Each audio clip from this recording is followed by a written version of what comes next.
The man accused of the 2017 murders of Abby Williams and Libby German is about to stand trial. Good afternoon. Thanks for joining us at 4. I'm Dustin Grove. And I'm Jenny Runovich in today for Felicia Lawrence.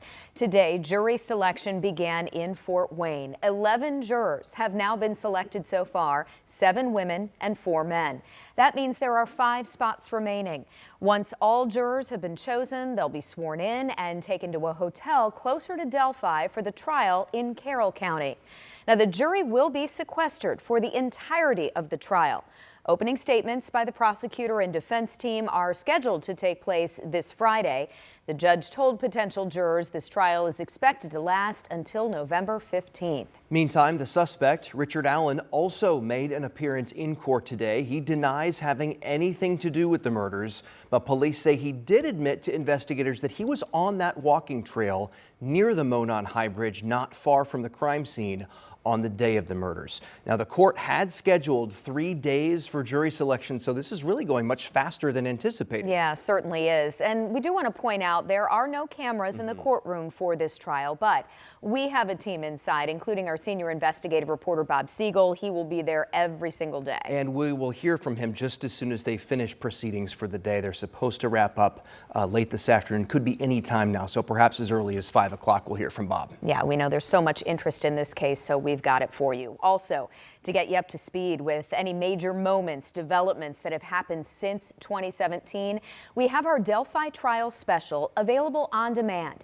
It's on our 24/7 WTHR Plus app. You can download our free app on Apple TV, Amazon Fire Stick, and Roku.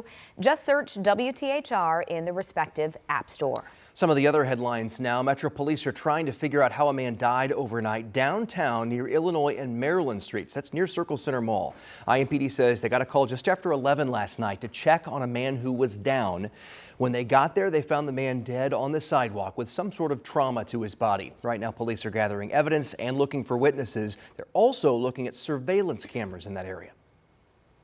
Really, this whole block, there's a lot of cameras around here, so right now detectives are trying to watch those cameras and try to figure out what happened leading up to it and what caused the trauma and what happened here. If you know something or anything that may be helpful to police, they want to hear from you. You can call police directly or Crime Stoppers anonymously. We are also working to learn more today about a person shot and killed on the city's far east side. This happened near 21st and Shadeland Avenue on Roy Road. Police say around 12:30, neighbors reported hearing an argument, then gunshots. Officers say there is no danger to the neighborhood right now, but they are asking for the public's help to track down that suspect. No known suspects yet. That's why we're hoping that the door cam video can really provide maybe a vehicle that fled the scene or a person that was seen fleeing the scene. That video is going to be very important. If people can check their cameras in the morning, that'll really help. Now, this shooting and the death investigation downtown are both ongoing cases. Of course, we'll be following them for updates, and once we get some more details, we'll be sure to update you on air and online, WTHR.com. Former Clark County Sheriff Jamie Knoll will spend the next 12 years behind bars for his role in a massive corruption case. That's according to our sister station in Louisville. Knoll pleaded guilty back in August to 27 felony charges. And today, the judge accepted a plea agreement, including a 15-year prison sentence. The last 3 years will be served on probation. Knoll has to repay nearly $3 million in restitution. He apologized today to his family, colleagues, and constituents before the judge handed down his sentence.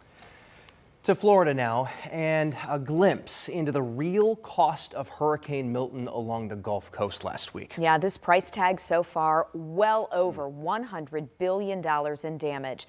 You know, many people are still without power right now, and many others are now starting to rebuild. NBC's Guad Venegas has more from St. Petersburg. The cleanup and recovery continues almost a week after Hurricane Milton slammed Florida. Now, over the weekend, a lot of the focus was placed on getting the power back for a lot of the affected customers and also distributing gasoline. There's been a gas shortage that especially affected the Tampa Bay area. More than 80% of gas stations were without gas as of Sunday afternoon here in Tampa. The state has opened up distribution centers where people have been lining up to get 10 free gallons of gasoline. That has helped a lot of the drivers that have been able to get to these distribution centers. The governor also said that they are helping some of the gas stations get the fuel that they've been needing. But there's also the issue with power. A lot of the pumps need power in order to be able to operate. As of this morning, the last update indicated that 400,000 customers in Florida remained without power.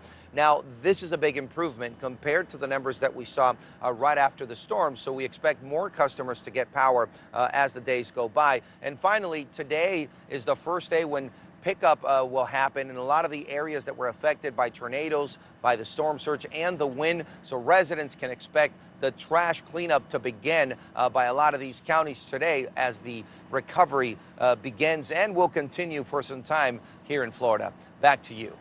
Oh, so much to clean up, so much destruction, not to mention, of course, the 22 people who lost their lives from Milton. And so many Hoosiers have been helping, which is great because they need it. They sure certainly do. Well, we, meanwhile, are dealing with quite a cold snap, a little bit of a shock to the system today when you went outside. Feeling more like fall, Matt. It is. After this long stretch of 80s that we've had, these 50s out there, they're no joke. They feel a lot cooler. And this front is going all the way to Florida. So not just us. This one is hitting everyone east of the Rockies. Right now, we're sitting in the 50s for the most of us, although a couple 60s have popped up on the map, looking at you guys in Shelby County and also out towards the west there in Terre Haute.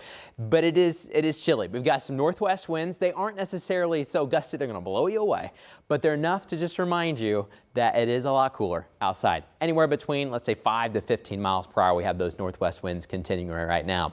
Most of us are dry, but we do have a couple light rain showers off to the north and west. These are a couple spotty showers that we have closer towards Lafayette, there in Tippecanoe County. Also Boone County, we've got a couple showers for us too. They're very light, no severe thunderstorms, no even lightning or any kind of rumbles of thunder. Just a couple little sprinkles coming down 65 and headed towards Indianapolis. But they're going to be hit or miss. Not everyone's going to get a rain shower over the next couple of hours, but they're all forming off the Great Lakes. If you go a little bit farther to the north, you can see them trying to form off Lake Michigan just a little bit there near the Michiana area in the region. So watch out for a spotty shower for the rest of this evening. Also just kind of mostly cloudy. But coming up, it's going to get cold enough that we got to not just talk about little rain chances coming off the lake.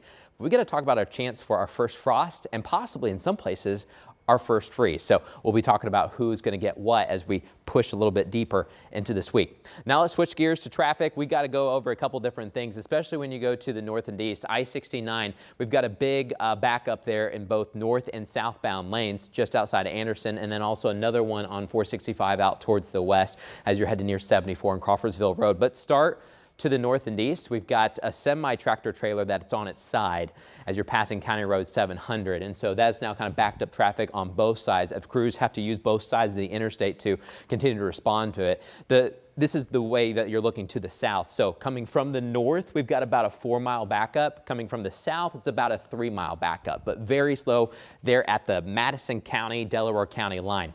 Now we'll take you to the west side of Indianapolis. You're looking just south of Crawfordsville Road. We've got this accident that's taken place there on the outside shoulder in those southbound lanes, but traffic's still moving, but of course it is slow, and when you reduce a lane or two, it is going to continue to be a little bit congested on the west side. We've got other accidents to get to. We'll have another update here in just about 10 minutes. Yeah, sounds like it's a little bit of a rough Monday, it's unfortunately. A Monday. Yeah, Monday for all of us. Well, here's some good traffic news.